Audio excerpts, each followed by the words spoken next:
Where rescue efforts continue at an informal gold mining site in the east of the country, where a shaft collapsed over the weekend, trapping an unknown number of miners underground. The incident occurred on Sunday at the Lomera artisanal mine in South Kivu province. Local sources estimate dozens of people may be trapped, although no official figures have been released.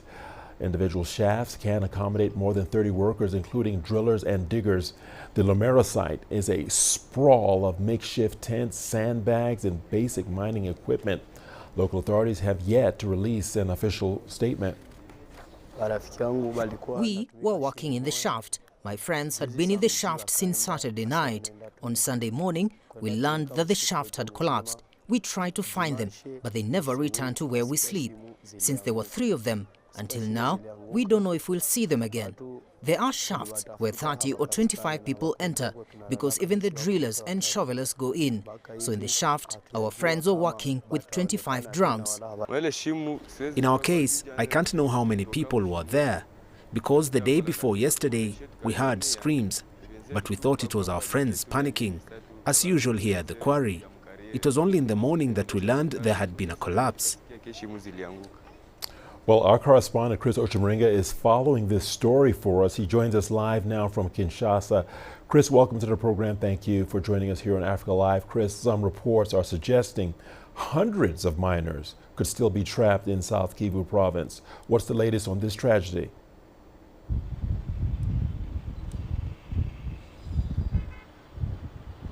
Well, Richard, there are conflicting reports about the number of people who are trapped in this mine shaft in South Kivu province. Some people are saying 500 people, others are talking of 30, and they're quoting local sources, survivors. We've heard from a civil society official in that area who said that there are very many people.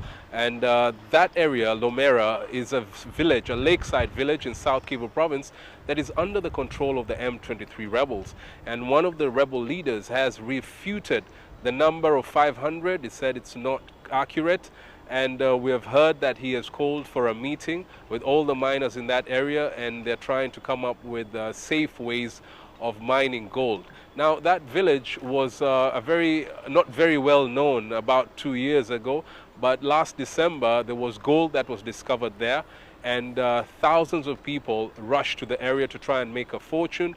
And there was a very poor infrastructure in that small village, lack of housing facilities, toilets, and it brought about another problem, a cholera outbreak. In fact, the international medical charity, Médecins Sans Frontières, described that village as a sprawling chaos of mining shafts and makeshift shelters. So it's a very tough situation for the people there who are trying to find those who are trapped. Richard? Chris, this mine collapse happened last Sunday. How have authorities been carrying out rescue and recovery operations, and what are the main challenges?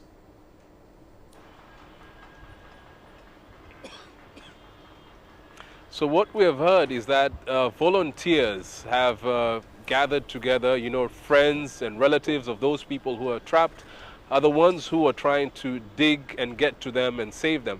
But they do not have enough equipment. We have been hearing reports about some people using their bare hands to, pull out the sand and the rocks in that area. That area is very rocky, so it's been very difficult for them to reach to those people who are trapped inside that mine shaft. And so that has been the major challenge for many of them, the lack of equipment.